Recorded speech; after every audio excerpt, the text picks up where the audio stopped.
மனிதர்கள் கையில இவ்வளவு பெரிய பவர் கொடுத்தா மனிதர்கள் கரப்ட் ஆயிட மாட்டாங்களா? கொஞ்சம் ஆழ்ந்து சமூகத்தை சுத்தி பாருங்க. இப்ப பவர் யார் கையில இருக்கு?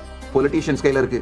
தில்லைவாழ் அந்தணர்கள் தான் நடராஜ பெருமானுடைய லிவிங் ரெப்ரசன்டேட்டிவ்ஸ். பொது தீட்சிதர்கள் ஒன்று கூடி ஒரு முடிவை எடுத்தார்கள் என்றால் அது நடராஜ பெருமானுடைய அசரீரி. எனக்கு நல்லா தெரியும். இதை நான் சொன்ன உடனே பிராமண அடிவருடி என்னென்னவோ கமெண்ட் போடுவீங்க, என்னென்னவோ கிண்டல் பண்ணுவீங்க. அதெல்லாம் உங்க விருப்பம். நான் சமூக ரீதியான மரியாதை மட்டும் கொடுக்கலைங்கயா, ஸ்பிரிச்சுவல் ரெஸ்பெக்ட் கொடுக்குறேன்.